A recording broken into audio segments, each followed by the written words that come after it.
Welcome, residents, to the Dr. DC podcast. My name is producer Richard, and next to me is the doctor himself. Hello. Each week, we talk about the weird and wonderful world of DC while fielding questions from listeners like you. Today, we are joined by writer, creator, and senior editor at IDW. Welcome, Heather Antos. Hi. Oh, my God. Thank you so much for joining us. Oh, thank you so much for having me. This is so exciting, especially because I think that we've had a lot of like Marvel and DC folks, but not a lot of the other other companies, I think. Well, no, that's true. And also, you know, in our endeavor to get more comic creators on the podcast, I think you might be the first editor that we've had on. You might be right. I get that a lot. That I'm the first editor, and to be fair, I was at Marvel, so. Oh, that's right. True. There we go. That's right. I've been everywhere. Because Star Wars and Marvel and that's awesome. Who was your favorite? Say it. Oh my God. Well, I mean, kind of on that note, I feel like the general public probably has a increasing awareness of the role of an editor. Yeah. And like as part of a creative team, but just very briefly, do you want to maybe sum up how you view your role as a creator? As an editor, I view my role as a glorified babysitter. Right? Like that. I love that. No, so in more complex terms, but how I always describe, because I go to a lot of universities, I'll do speaking with illustration classes and stuff there. And I say, my job as an editor is to get the creator to do what it is they say they're going to do when they say that it is they're going to do it to the very best of their ability, right? And want to do it again. Right. That's really kind of the role on top of all the more corporate businessy side stuff. I equate the role to probably similar to like a showrunner or a TV producer and film. We are creators. We source ideas. We'll pitch ideas. We'll cast talent. We have to maintain schedules and deadlines and budgets and coordinate all for multiple projects at a time. Sounds really easy. It's so easy. It's so easy. I love spreadsheets though. So I think I'm this weird, like perfect blend of, I love being creative and I love doing all the creative stuff, but I love making schedules and I love doing like budgets and making sure everything works out. Like I was the kid who took calculus for fun in college, that's right. I don't know. I'm weird. So then what was your path to editing? Was it from more of the creative side or was it from more of the kind of organization? You came in with like a pile of papers and was like, this is so disorganized. Someone needs to fix it. A little bit of both, honestly. Nice. So yeah, sorry for the complex answer. No, that's good. So my mom would always say I drew comics before I knew what comics were. Right. I've been writing and drawing my own stories literally since I was a little kid and would show them around and make everyone read them. So like that was always just kind of part of my life. I didn't really read comics until much later because I grew up from a very small town in the Midwest where a comic shop just wasn't really a thing. Sure. But telling stories and being creative was always a huge part of my life. And so growing up, I began working professionally in theater and film, and I, studied that in college as well. And college is when I started reading comics because it was a bigger city and, comic shops were a thing. Not only was there one, there were several. Right. And throughout this time, I started working as a producer, as a director, as a performer in different, TV, stage play, stuff. And when I was trying to figure out, I'm 22, graduating, what's life beyond this? I don't really want to go to LA. That seems awful. A friend said to me, well, you really like comics. Why don't you just do that? Oh, that easy thing. Yes, just do that. And up until that point, it had never really crossed my mind that like, oh yeah, this is something that people do. This is a job. Like this is something you can pursue because, you know, it's not every day that you have the writer of Superman come to career day at school. Like that doesn't happen. True. And so I really just began researching how to do this. And I came across this role of an editor that it was a puzzle to me. You know, I know essentially what an editor does for your traditional novels or like a, you know, a website journalist, things like that. Like you're working with one person, one writer, like you're not coordinating this endeavor within a universe, you know? And that's when I noticed that, oh, the same editors are on the same books that I read. Like there was a pattern I was noticing. So whatever these people were doing was resonating me. So like any good millennial, I just started tweeting these editors. Obviously. Twitter wasn't as crazy as it is now. But yeah, I that's how I met Jordan White. I literally tweeted him. He was going to be at a convention that I was going to be at. And he sat down with me for an hour, talked to me what comic book editing was. And I left that convention knowing like, this is it. This is what I want to do. That's awesome. That's amazing. It's interesting because I mean, you must get the same thing now, right? Like, I mean, I don't know how often people want to be editors, but I can imagine, especially, I mean, it's no small feat also being a woman in this industry, right? And so I wonder, do you get like women coming up to you and like being like, this is incredible. How did you get into this? Yeah, I am very aware that I would not be where I am right now if I didn't have people, you know, showing me the way and opening doors and giving me information just because they could. And so I am very, very happy to give informational interviews. And, you know, that's why I like doing podcasts like this.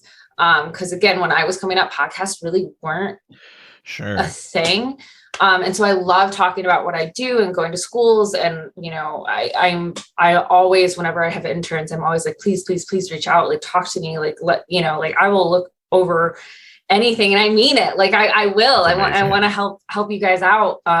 And, you know, it's part of why I started, Signal Boost Sunday years ago on Twitter, as a thing to just like, I have this platform, I have this information, like the least I can do is help get someone else seen. Because you never know, right? That's all it takes is just that one person to see your work and to believe in it.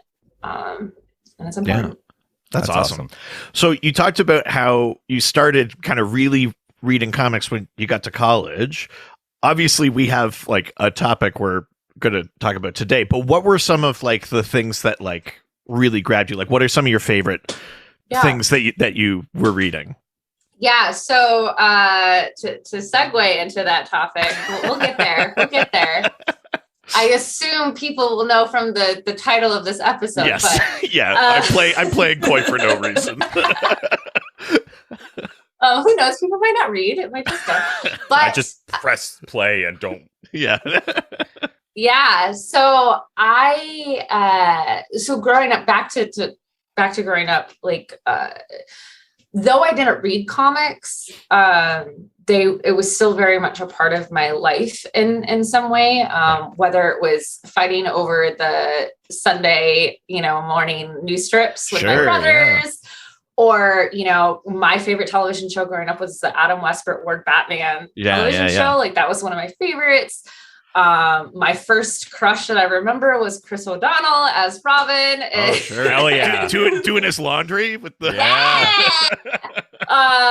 when he wants to be named Nightwing. I mean, come on. Yeah. So I mean, superheroes, like all of that, it was always very much a part of my zeitgeist, even though I wasn't actively reading. And then in college, we had an American literature class that I took. And in that, there was a section on graphic novels. There was a section on comics. And, you know, we read things like Mouse. We read things like Sandman. And Sandman was really, you know, what I credit as this is the book that made me want to make comics. Sure. Yeah. In particular, I always, it's the most fucked up issue in all of comics ever, but it's the one that I was like, oh, I want to do that.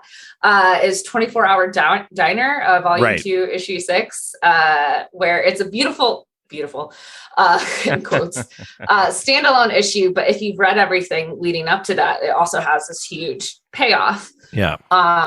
And I was just so in awe that like, oh, this is really cool. Like you can't do this in other mediums. And I mean, Sam Keith and J.H. Williams, like all the artists that worked with me on that series are just incredible. And so, you know, that really got me into a lot of the classic Vertigo of the 80s and 90s, Hellblazer, Transmetropolitan, you know, all of that stuff. And anyone who knows my love of horror and true crime and thrillers, all of this makes perfect sense.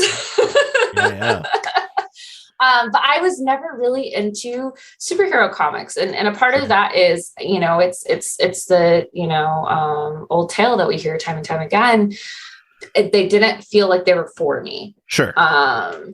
You know, it felt like it was just macho men, damsels in distress. There's thousands of issues. Where the fuck do I start? How do I pick up like all of this stuff? Sure.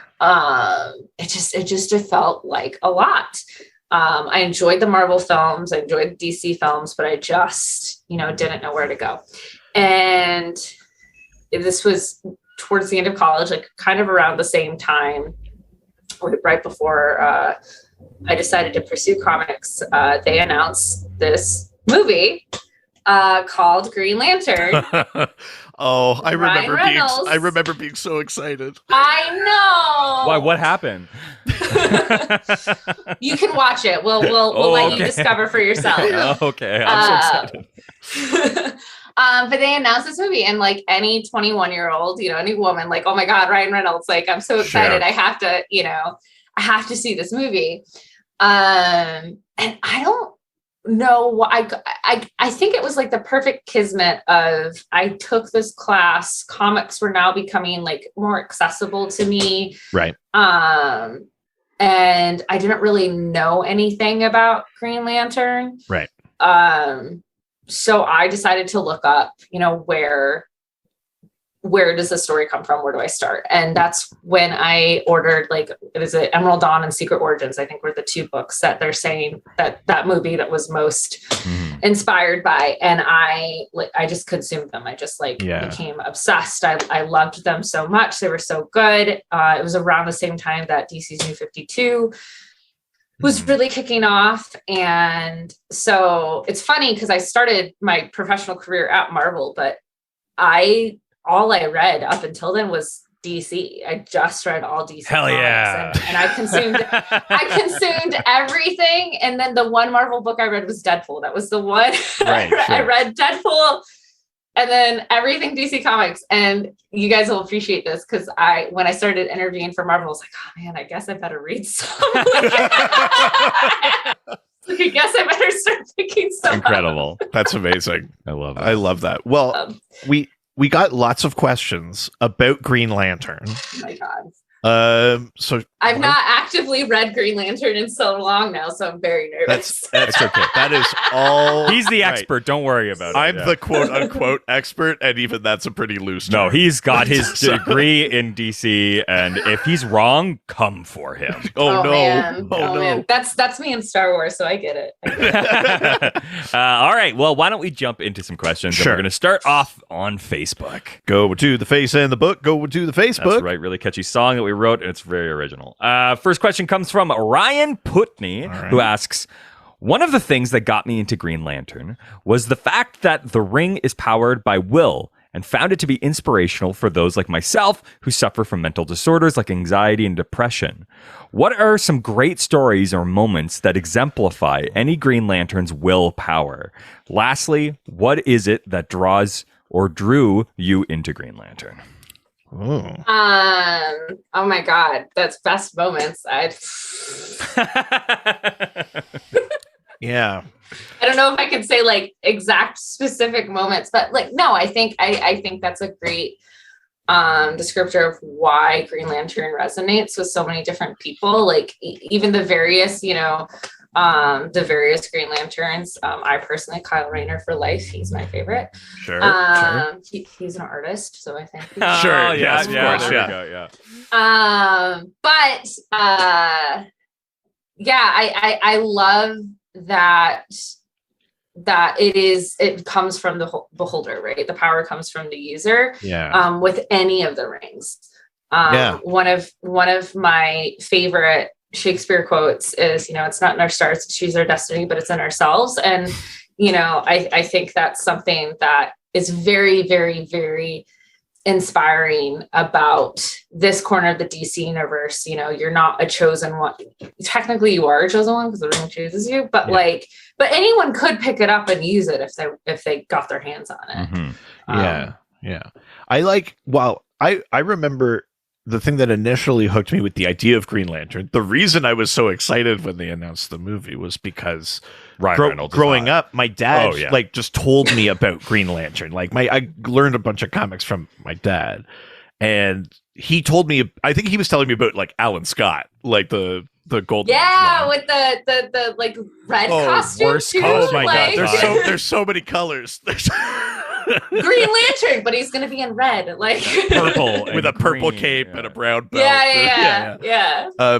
But it was the idea that like he had this ring and he could make anything he could think of, and like that was like how my dad distilled it for me, and I was like, well, that's a crazy power, that's wild.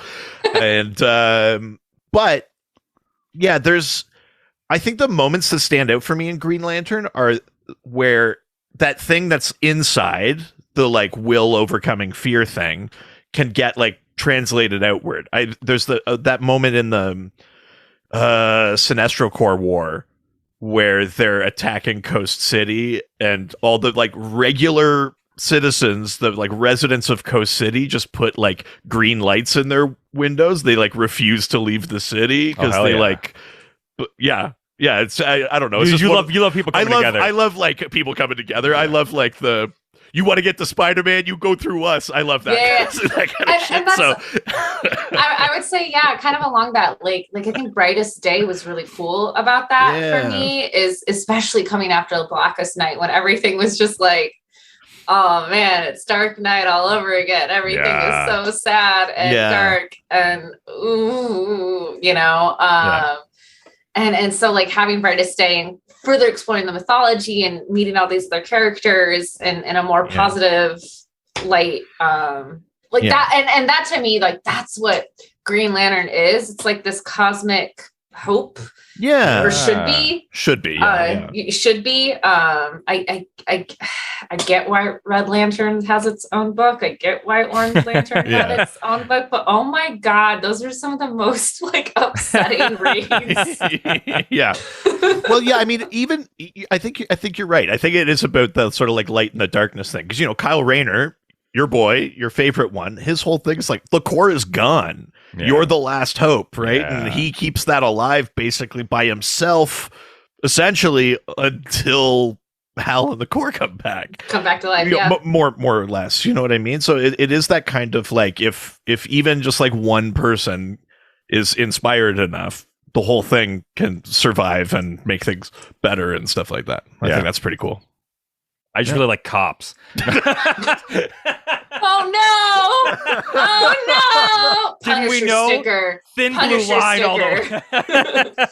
A glab. All Green Lanterns are bad. Jesus. Incredible. All right, let's go to the next question. All right, from Scott Newcomer, who asks, how do you think the other human Green Lanterns would have behaved/handled the events leading up to and during Emerald Twilight? Assume the destruction of Coast City is replaced with the respective Lanterns' home city. So for those at home, just the quick reminder, Emerald Twilight happens just after kind of like Reign of the Supermen and stuff like that. Yeah. Cyborg, Superman, and Mongol destroy Coast City. Yeah. Hal Jordan tries to bring it back just with the ring. The Guardians are like, that's selfish. Don't do that. And he goes, I've done so fucking much. I'm going to do it even more. Yeah. And he destroys the core and he goes bad and he becomes Parallax. It's later retconned that he's half kind of possessed, influenced by the fear entity, but it was the big Hal goes bad kind of arc. So the question is how the other human. Yeah, like is that a failure just of Hal's? If in the same circumstances, would Kyle have done that? Would John? Would Guy? I guess. Guy definitely would. I knew we liked her for a reason. Yeah. I mean, Guy's an asshole. God, man, I hate Guy Gardner. Can you tell? I feel like I agree. Guy would do it, but I don't know that. I think Guy would like also then just like stop. Like he'd like turn bad, do something horrible, blow up the core, and then he'd be like the rage would fizzle out of him. Like Hal, he would get bored. He would move. Yeah, no, Hal is fucking stubborn. Like Hal's too focused. It's the indomitable will thing. He's like, I won't stop until I rewrite everything. A Guy would be like, I worked it out of my system, and he'd be. Hal very clearly has undiagnosed adult ADHD. He gets very hyperfixated. Oh, interesting. I like this. Interesting. John, I don't think John is such like a solution-oriented problem solver, and I feel I don't think he would do. I think he would find another way. Yeah. I think John is also kind of a moper, because that's what he does after Xanchi explodes too. He basically mopes for a while. Yeah. Kyle, I could go either way on. Interesting.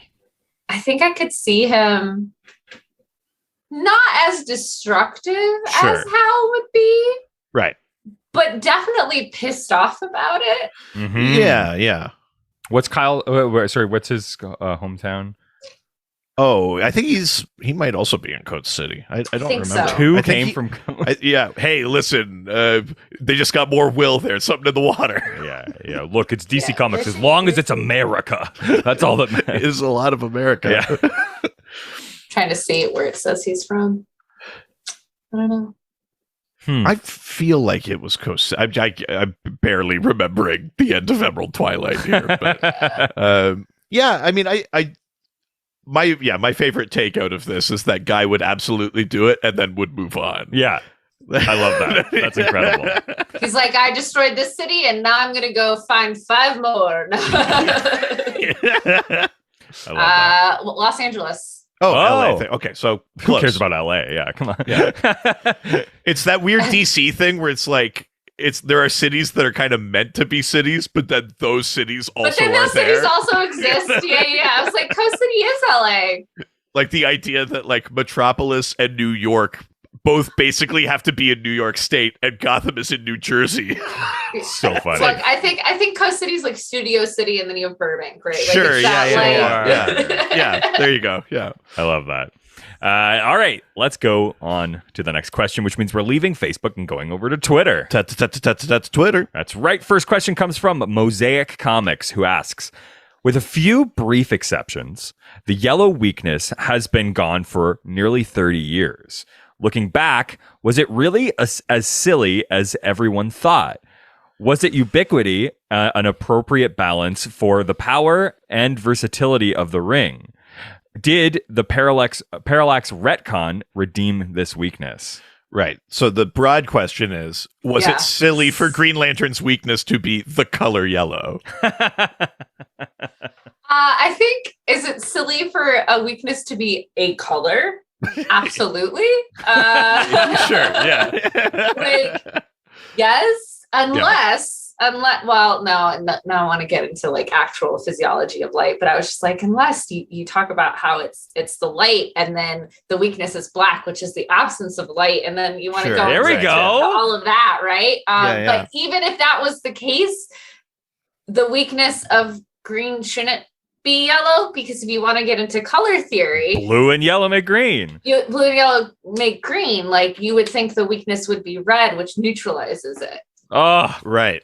You have to be that nerd. I like that. I mean, I like listen, this is the thing we talk about it all the time, especially with characters that go back as far as even just this concept goes back. Like, Alan Scott's weakness was wood. That's arguably sillier, but they found a way to justify that. And it's because, the star heart is kind of connected to like life energy. So why would it hurt itself? Right. And the idea that like plants are part of it, they find a justification. And in the same way, is yellow silly on its own? Yes.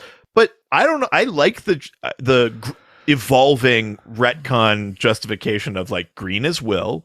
What's the, we already have yellow. Yeah. Yellow is fear. Like, I think that does a good job of it. But yeah, if you just take it on its face value, it's arguably silly. If you're just looking at like, is the color yellow as his weakness ridiculous? But yes, it is. Also, yellow is the worst color. So I'm totally on board with this. Yellow is the worst color? That's the stance you're taking? I hate the color yellow.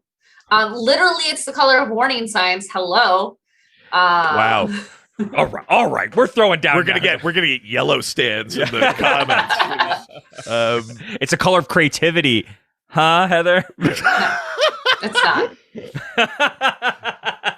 I think that's a definitive answer. No, I like the parallax retcon. I like that it's fear. I like in general a lot of the emotional spectrum stuff. I think it's funny / maybe a little bit sad that sadness and joy don't make it into the spectrum. But I do get the idea that I think it was an interview that I read or something that the idea is that they were like motivations as opposed to just like the normal wheel of emotions, like what you would learn in kindergarten or something. It's not like jealousy and greed is close, but you know what I mean? Like, I like the idea that they're kind of like motivating things. Are you motivated by fear? Are you motivated by determination? Are you motivated by, anger or all those things? I would really love to have like, I want to get like a behavioral psychologist and really talk about like because a lot of times, a lot of the lantern emotional core are derivatives of fear, like a lot of times rage is a derivative of fear. Like it comes from fear. And so like if there was a way to work that into a Green Lantern story in like a really cool re-retconning way almost like I think I just think there's some potential there. This is the really, really cool. This is the Star Wars coming out. Fear leads to anger. Hurt people, Reed. Oh my god. I like that. All right, let's go to the next question from Dave Rossi, who asks, is there a set of rules for the ring? When a ring bearer imagines something, is the ring accessing an accumulated database, or is it a wish machine? Could one conjure kryptonite, for instance, or a quantum singularity just by thinking about it? What are its limits in that regard? Whatever the cloud can hold. No. All praise the cloud. I think I've gotten into this with the guys over at the Lantern Cast before. My stance is firmly like, yeah, you can make kryptonite with it. Really? Because, and my justification of it is, not everything they make is a glowing, transparent construct. Like their uniforms. That's material. Look how their uniforms work. They put the ring on, they get a uniform, and it moves like fabric. It touches like fabric.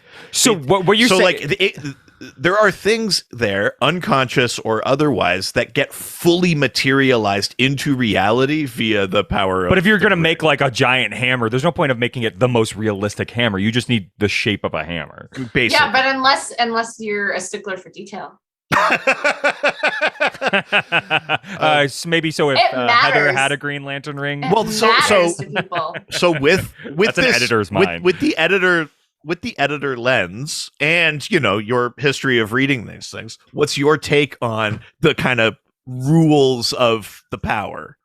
My take is the editor lens is everything is canon until it isn't. And right, of course. So whatever you need to serve the story, so long as it happens in an organic way. Sure. Like that, I mean, like there's a lot of people out there who get angry about retcons or ignoring previous, like whatever, blah, blah, blah.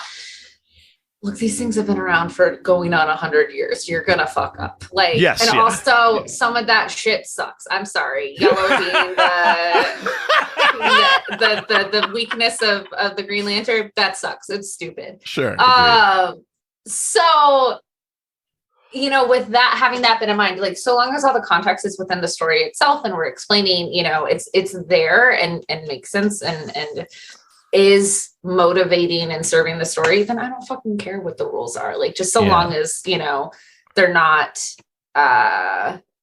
just so the story can happen. Right. Right. Because we've all seen that stuff of like, oh, or there happens to be a flashlight just sitting there so he can pick it up because he need, you know. Sure. Like, Yeah. So that's kind of like my take. Is it the juiciest take? No, but that's telling good stories. To a couple of those like specific questions in there, is it a wish machine or is it a central it is kind of like a central, like the Book of Oa is this thing in the comics that is everything that has ever existed or whatever, and all of the rings are like extremely advanced kind of technology that's sort of pseudo computer, pseudo intelligence, all these other things. And so there is like a collective knowledge base and database. You know, there are comics where they go like ring, what is this, like explicitly, and then there are other comics where they just go like, oh, I'm just accessing like, oh, this planet did whatever so long ago, and right, and it's a cosmic alien entity that has existed since the beginning of time. We can't possibly understand it, and therefore, which is great with the creators, what the creators did, because it lends itself to allowing us to do whatever the fuck we want to as storytellers. You know, but then the interesting piece too is, let's say the ring knows what a hammer is. Yeah.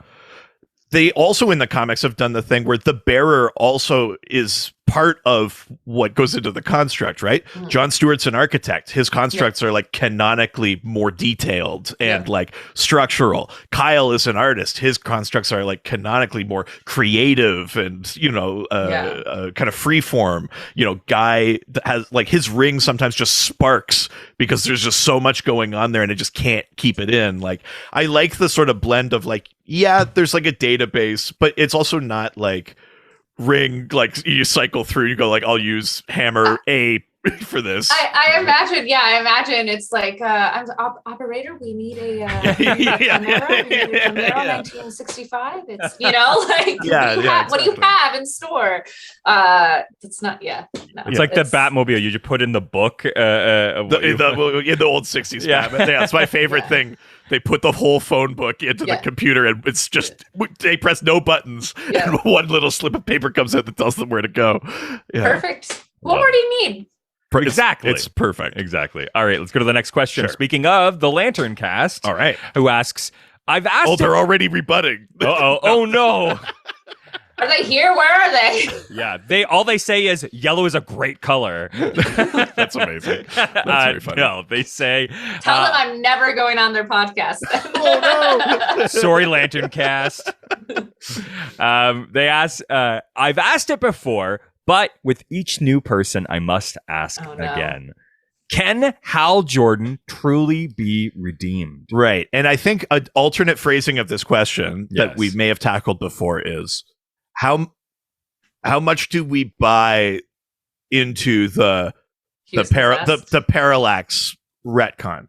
How much of that is like actual possession versus, I mean, even in the retcon, he doesn't have parallax in him when he does a bunch of Emerald Twilight. It only happens when he lets it out of the battery, right? Look, my whole thing, and this comes from, again, taking the mental health and all of this, like, you know, we all have, you know, whether you're diagnosed or not, we all have some form of anxiety. We all suffer, we do. You know, woo, woo. We all, you know, like whether clinical or not, we all deal with depression. You know, we all deal with the same emotional spectrum. Preach. But it's, you know, how we choose to act on that and how we choose to get, you know, there are people who like, man, I'm pissed and I'm just going to sit and be pissed because I want to sit and be pissed because that's a thing that I can do, and fuck anyone else who, you know, like blah, blah, blah, blah. Hell yeah. Or we can be like, wow, I feel like shit today. I should do something about that. and take responsibility. Not to get too preachy, but like that's kind of, you know, that's kind of how I view it. And like, can he be redeemed? Depends on your definition of redeemed, but I think, you know, it's like if you have a friend who has a bad day and decides to like crash their car into yours because fuck you, you had a great day and that's not fair because I had a bad day. Like, you're gonna have to do a lot of shit to like, you know, to make up for that. And so I think, you know, taking accountability and like, wow, I did allow this to happen. I let this in, and I now have to spend time making amends, really, for the rest of my life, for what he did for the rest of his life and beyond. Well, and I mean, there's the component that you're talking about here too, which is like redemption isn't like an inside thing. No, it's an outside thing. If everyone around him has, you know, given him back their trust and their, you know, if they put that back on him, that's a form of redemption. They clearly have decided on their personal scales that he has either made up for it enough or was unculpable enough that they can trust him again, and he could be on the team and he can lead the core and he could do those things. So there's a piece of that to it too, but also like he cosmically sought redemption, right? When he was the Spectre, he like tried to make the mission of the Spectre instead of vengeance. He was like, it's going to be redemption for everybody. And the whole arc of that book is that that's not really what the Spectre's there for. And if you're seeking that, you got to kind of figure something else out, you know, all these things we've been talking about. So I guess my argument is whether or not he was actually personally to blame and in what degree, if people forgive him, he's redeemed. That's what that is.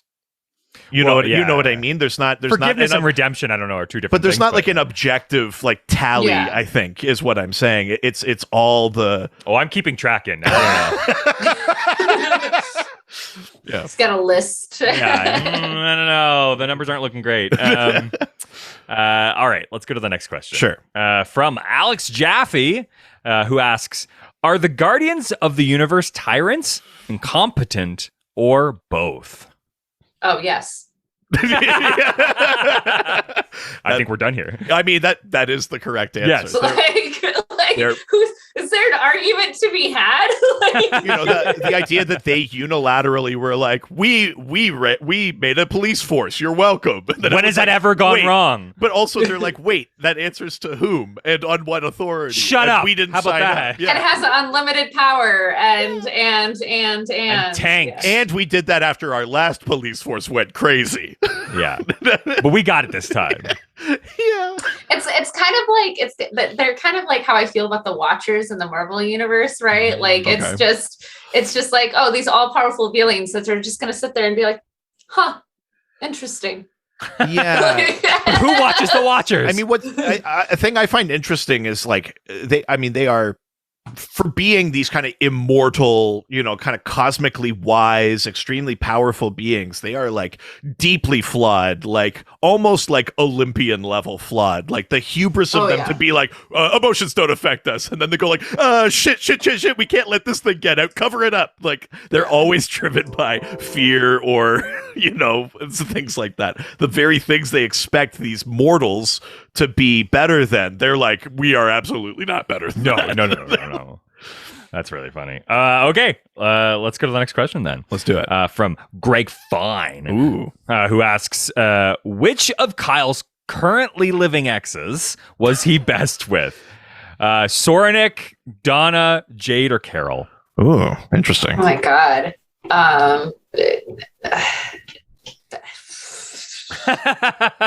The Carol one was weird to me. Yeah, why? That was a new, because Carol and Hal are the couple to me. Yeah. Oh, sure. That was it was a weird one. I didn't necessarily hate it, but it felt odd. It felt weird. It's like Wonder Woman and Batman together. Like it's just like or like Nightwing and Catwoman. I'd be like, I don't like this. This is weird. Yeah. No, I agree. Yeah. That's very fun. I don't know. I I didn't hate Donna. Oh, okay. Interesting. Hot I take. didn't hate Donna. That's kind of early days Kyle Rayner. Yeah, I think when yeah. he's like getting his footing with the league. And He's not quite. Yeah. Yeah. I don't know. I don't know if he's. I don't know. I mean, Do you know Heather? I don't. I'd maybe say Jade because I like that character, and I think it was an interesting kind of like you get this sort of connection all the way back to the roots of Green Lantern, and then you also have like Kyle's your torchbearer. He's like the shining new boy kind of thing. I that maybe that's a little too. Weren't they roommates? Isn't that how they like? I think so. Met? Yes. That's I'll throw in nice. creepy. I'll throw it. I've never started dating a roommate before. I've never. No. I'll throw one more in that list. Even though it's very brief, I kind of liked his. Even though it was sort of built on lies, I liked the little relationship he had with Princess Callista in. Oh my god, Omega Men. I was a little bit into that. I love Omega Men. I think Omega Men is like one of the best, most underrated. Yeah. comics. Yeah. It's terrific. It's so good. It is so good. Love that. All right. Well, let's move on. Let's do it. Why don't we leave Twitter and head on over to Instagram? Now we're going to Instagram, take some questions and answer them. Instagram gets a lot of love. And we only have 2 questions from there. First question comes from Stump Chunkman. Step into the stump. You're Stump Chunkman. We haven't done it in a long time. That's true. We haven't. Who asks, why does Earth have so many people that get rings if Earth is only in one sector? Great question. Shut up. Because humans are naturally narcissistic and ego-driven species, so naturally, as writers, we would have it all take place here. Yeah, obviously, and we rule. Well, it's humans number 1. I mean, there's kind of that thing. I mean, it's the thing where there's like the meta component of like, we are humans. We want to read and write human characters. Yeah. But we also want to see new lanterns. So that's what happens. Yeah. It's the same thing in Star Trek as like, yeah, there's a federation, but like most of these ships are humans. Yes. It's just like, that's just like, we can't afford all those costumes and stuff like that. Like there's like the meta level. It's weird. Everyone's humanoid. But then there's they always have to have some sort of like in-universe justification. In Star Trek, they're like, oh, a bunch of planets in the galaxy got seeded by one progenitor species. That's why you all look roughly the same. And then there's, I would say in DC, But Romulans are not Vulcans. In DC, they've kind of made a point of... my goodness. They made a point that, I think it's in Blackest Night, where they were like, we tried to kind of keep Earth out of it. Because Earth is actually where life began, not on Maltus. We lied again. We're the Guardians. And I think they tried to set it up where it's like the reason they had excluded Earth and humans for so long was to try and throw these cosmic, like Necron, off the scent of where life was. It's a retcon, but like it works as well as anything. But then they go like, but I mean, we got to be honest. No one's got more will than humanity. It's kind of funny. Yeah. Do you have a favorite of kind of like some of the newer? Obviously, Kyle's your boy, but yeah. Have you read the stuff with like Joe Mullane or Simon or Jessica or any? Yeah, I really liked Jessica a lot. Yeah. I really like her a lot. I've read some of the Simon stuff, but of the newer Lanterns, like Jessica definitely resonated in a lot of ways, and just like also, yay, Lady Green Lantern. Totally. Like, no, she's really cool. But I think that is around when I started trailing off. Sure. Yeah, definitely. DC lore. That's fair. Yeah, I like Jessica. All right, next question comes from Dan Hummer 97, who asks, what did you think of Kyle Rayner's time as Green Lantern in the late 90s, early 2000s? He seems to be a very underrated character. Go off, Heather. Yeah, this is your He's time. the best. What is it about him that makes him the best to you? I don't know. I think that I think to me, he and John are two of the most grounded and realistic characters in the Green Lantern universe. Totally. You know, and even John is still a bit hyperbolic, comic booky, but I think like Kyle is very open to the flaws of the Corps. Like Kyle, you know, is very open to the flaws of himself, of humanity. Like he, you know, and he's very much his own person. And I don't know, like there's and he's an artist, he's a comic artist, so but yeah, like I don't know, I felt, again, not to get very preachy, but like Hal and Guy in particular are very like toxic, ego driven, yeah, masculine, you know, like just like, oh my God, get over yourself, see a therapist, like deal with your shit. My God. Yeah. Very classic DC superheroes in that way. Well, yeah. That's fair, yeah. And then like John feels very though I love him as a character, he feels very pretentious and kind of preachy in a lot of ways too, in an attempt to be the antithesis of a lot of more stereotypical. So like Kyle to me was very much a breath of fresh air in DC in general, and of what a modern superhero and a more grounded and less hyperbolic person that I could be, that I could look up to, that you know, he's an everyman in a way that I think a lot of superheroes are not. Yeah. I mean, there's a thing I like about Kyle, about how this person who, with no interest or desire or even like quote relevant experience, you know, if you think of like both Hal and John are like military guys, right? Like the idea of like falling into that core structure or whatever, that comes very natural or whatever. Kyle, someone just shows up and says, our entire Space Force is gone. You're the last one. See ya. Here's a piece of jewelry. and it's all on his shoulders, right? And then he has to learn it. He has to own it. He has to grow by himself. He becomes like the host of Ion for a bit. He's the torchbearer. He becomes the White Lantern. Like I like when DC recognizes that Kyle is bigger than the Corps. Whatever he's doing, it should either be outside or more than the Corps. You know, Hal or John leading the Corps makes a ton of sense. I kind of like that position for them. But Kyle is almost like a step apart, and I like when they recognize that. Kyle, you know, Hal is very much, it's about his ego. Sure. You know, he's very, very ego driven. The fact that he is a Green Lantern is just hilarious to me. Because he would not be. But like Kyle very much is the like, it's not about me, you know? Yeah. It's very, he is willing to sacrifice himself for the greater good because it is the right thing to do. Yeah, totally. And it's very aspirational. I love that. All right, well, let's do one last question. Sure. Which means we are leaving Instagram and heading it over to the Doc Scored. Oh, shoot. Doc Scored, bam, a lamb. Whoa, Doc that's Scored, good. bam, a lamb. Nice. That's a good one. So just creative as hell.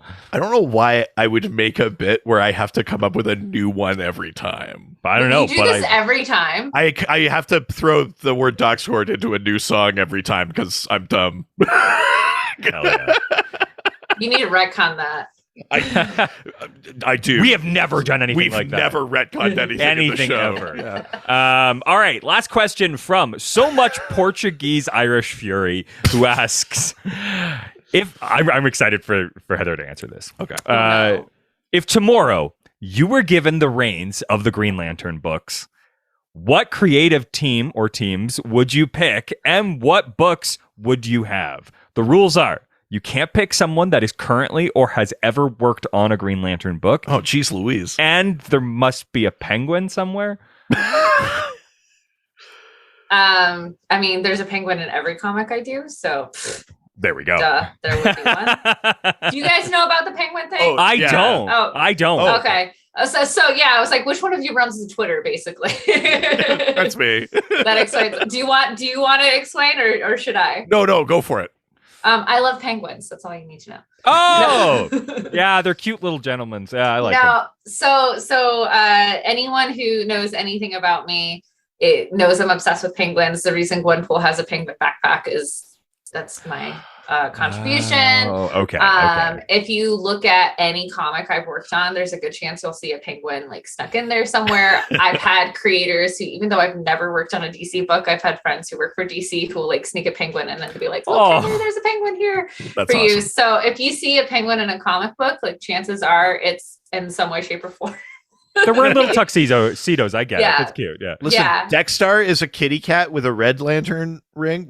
A random penguin could have demonstrated That's the what I'm will saying. necessary to join. Oh my God. There is an Antarctica planet out there that is just all penguins in There some you go. sector. There we go. I'm just saying. Perfect. Now, So- the hard question. The rest of this question, does any of this veer into territory where it's like that thing where like, I can't talk about this?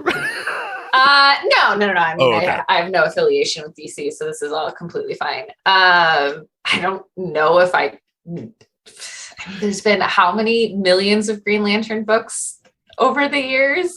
Yeah, but I mean, there's kind of that the New 52 era is probably where it had the most kind of like as like a line, right? There was Green Lantern Corps, New Guardians, there was a Sinestro book, a Red Lantern's book. You know, that's probably where they had the most. I loved so many of those. Like they were, getting Colin Bunn on a Yellow Lantern Sinestro book. Like that was genius. Justin Jordan's run on Green Lanterns was great. Like there's just so many, good stuff of that era. It also doesn't have to be DC creators either. So no. Yeah.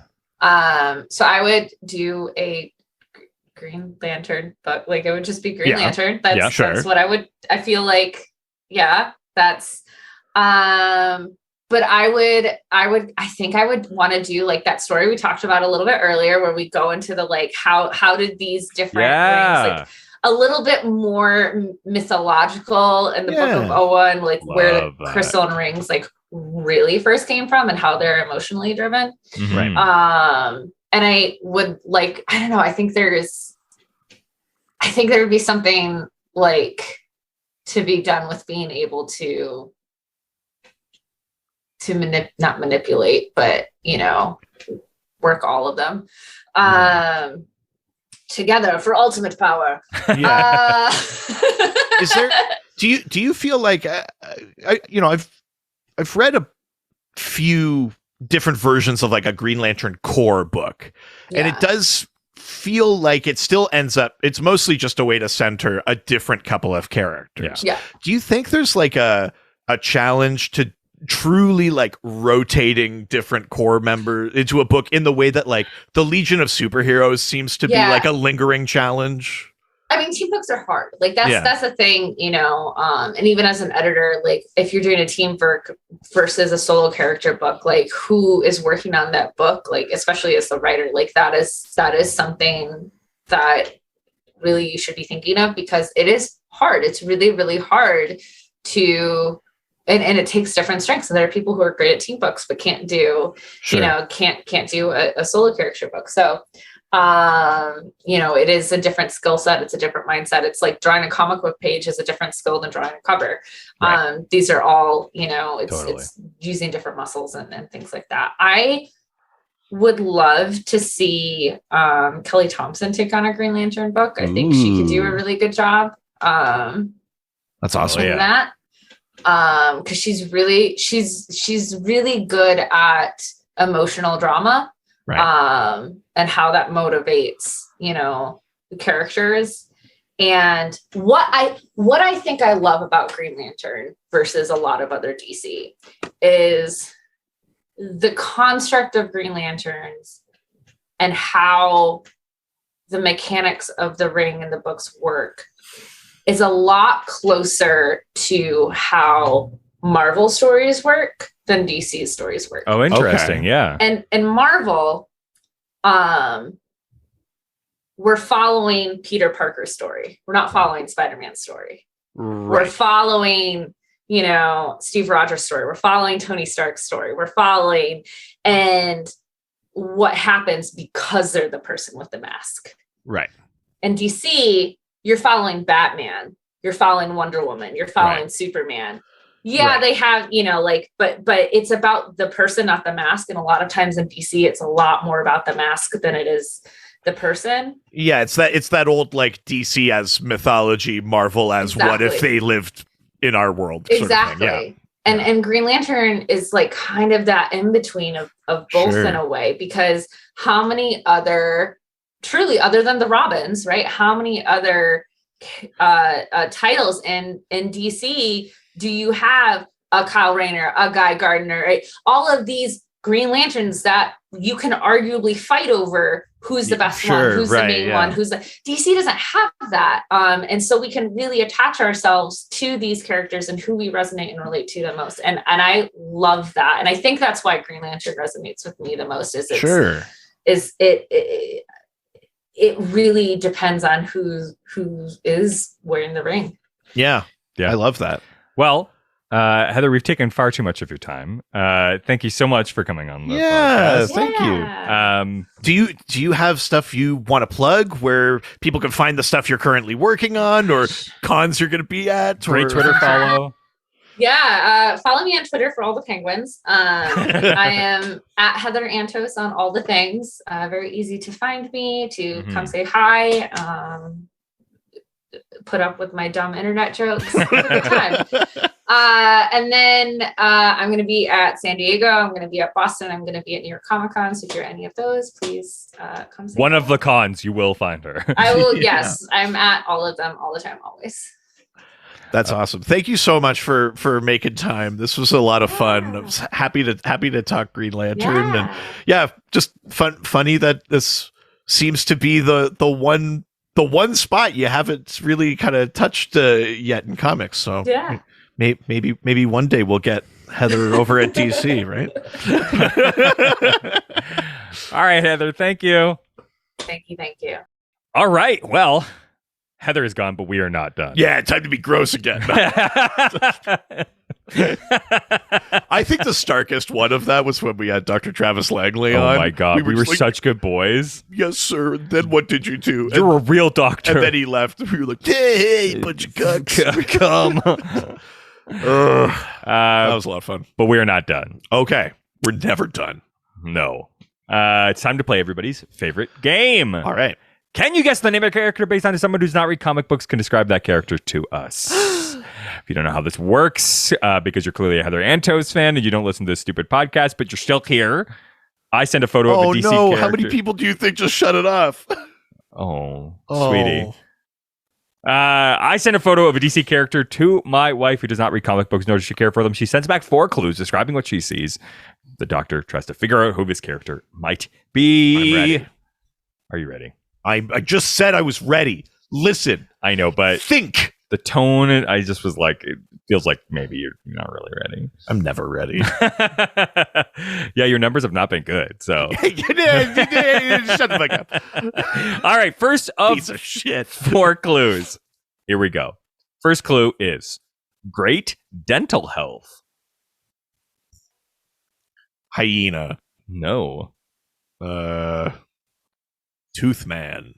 Yeah. Oh my God. No. He's working in the R&D department at the dentist's office. Fell into some experimental fillings. Experimental teeth. Yeah. Next clue, please. Okay, next clue. Latex lover. So far, this character has teeth and is wearing a superhero costume. Latex. Yeah, that only helps so much. Teeth and latex. I don't know. Mad Harriet. No. Punchline. No. Next clue, please. Okay, third of 4 clues. Here we go. Nazi punk doctor. Dr. Poison? It is Dr. Poison. Hey! Yeah. Nice. Yeah, the clue after that would have been not scared of needles, and I was like, either one of those is going to give you Dr. Poison. Yeah. Nice. Yeah, he's back. One of me. One of me. There we go. There we go. I will be trying to make that a bit, by the way. A joke just for us, and I don't care. All right, maybe one of you residents was able to get teeth means Dr. Poison. Let us know if you're able to get the clue this week. Tell us how much you love Heather Antos. Yeah, that was a ton of fun. Yeah, do we have a next week's episode we can send in questions for? Yes. But the hope is still to do the Justice League Unlimited episode. Oh, that's with, right. Alex Jaffe. Holy shit. That's right, because if we have one guest, we have 4 guests. That's how guests work. If you decide to have guests, you open up the floodgate until you close it. You just keep the door open. Yeah.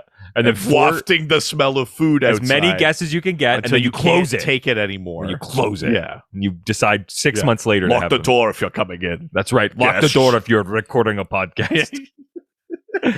All right. So you could send those questions to us through our various social media platforms like our Facebook, Dr. DC Podcast. our Twitter, At Dr. DC. our Instagram, Dr. DC Podcast. our email, drdcpodcast@gmail.com. our subreddit. r/Dr_DC. I mean, every platform that we have is a sub-platform. Oh, I mean, yeah. Yeah, it is. Is I don't know. You tell me. We can't both be the sub. Can we? Are we?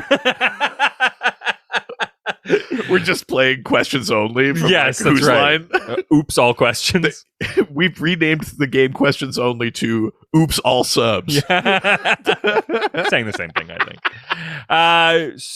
So we have a doc phone that you can call into. That's right. 208-917-3238. That's 208-917-DCEU. If you're nasty. That's correct. We are young and cool, and we are on TikTok. At Dr. DC. Don't ask to look at my For You page. Don't worry about it. I mean, truly. My it's not wife. my fault. Stop asking my wife. Why don't you go to our website? drdcpodcast.com or .ca. So the only people that seem to want to go there want to give me boner pills, which I'm okay with. That's fine. I need them. Yeah. Or the elusive pussy@vag.com. Oh, that's of course. Or you want me to buy some Jordans? That's that. Oh, yeah, that comes up. Yeah. Also, why don't you give us a 5-star review? Yeah, why don't you? Yeah. Don't you? Yeah, don't you wish your podcast was 5 of stars?